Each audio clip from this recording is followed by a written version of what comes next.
Adik, si BBM, si Auntie Claire na raw may sabi niyan. Nako, eto alamin po natin sa post ng Munting Kaalaman. Ayon po dito, Best President si BBM. Inilarawan ni Claire Castro si Bongbong Marcos bilang isang leader na may matibay na paninindigan at tinutupad ang kanyang mga sinasabi. Talaga ba? Auntie Claire, hindi mo ba alam yung mga pinagsasabi niya nakaraan na hindi naman natutupad? Ewan ko lang kung andyan si Auntie Claire o nakikita niya yon. Sa kanyang pahayag, ipinahayag niya ang paghanga sa naging direksyon ng kasalukuyang administrasyon kung saan marami na umanong na imbestigahan. Nakulong. Ay, sino? Yung mga maliliit lang? Eh, saan na yung sinasabing may makukulong na senador? Or basta may mga inaasahan tayo na wala naman. At may iba pang haharap sa kaso. Mga bagay na anyay hindi nagawa ng nakaraang pamahalaan. Duterte na naman. Ganyan naman talaga si Auntie Claire. Asahan na natin pag nagyayaw-yaw yan. Sa isang panayam, ipinagtanggol din ni Castro ang Pangulo laban sa mga kritisismo sa pamamagitan ng pagbibigay diin sa kasipagan nito sa trabaho. Ito ang sabi niya. Ayon sa kanya, maaga pa itong gumigising. Sabi nakaraan, hindi na natutulog. Maaga pa itong gumigising para sa mga pagpupulong at mga gawain at hindi tulad ng iba na tanghali na nagsisimula. Oy, sino yan? Pangalanan mo na yung mga tanghali nang nagsimula. Dagdag pa niya, masasabing adik.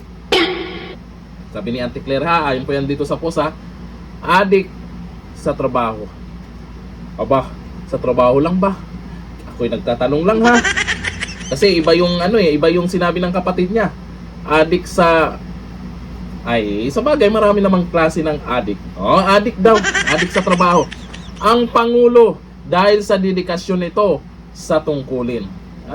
Kung totoo man yan, Auntie Claire, kung adik sa trabaho ang Pangulo, may ibang bagay pa ba na kung saan adik siya? Baka naman umamin ka na. Ito pinagyayabang mo, adik siya sa trabaho. Pero bakit hindi nakikita ng mga tao? Ang nakikita nila, puro forma. Asan yung resulta kung adik sa trabaho, Auntie Claire? Ayon po dito sa mga nagkomento diyan sa pinagyayaw-yaw ni Auntie Claire, normal lang naman yan, Auntie Claire. Amo mo yan Alangan naman sabihin mo na, wala, hindi nagtatrabaho, tamad, mga ganito, pakpak, ganon. Normal lang yan. Ewan ko lang kung ano yung hindi normal sa inyo. Ayon po dito sa mga nag-comment, Auntie Claire adik pala Sabi ni Somili Gumahad, magaling ba magdala, Claire? Kasi sabi mo the best. Ano magdala?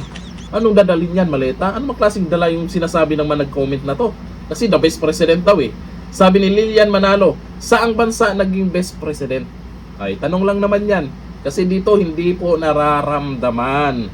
Sabi ni Carmen Bagadot, yan, akala mo Auntie Claire kasi amo mo yan. Normal lang po yan kay Auntie Claire. Nasasabihin niya na ganyan. Pero sa mas nakakarami, kayo, sa tingin nyo, sino ang best president? At sino ang adik? Adik daw sa trabaho. Comment down below. Hanggang dito lang natin. Bye-bye.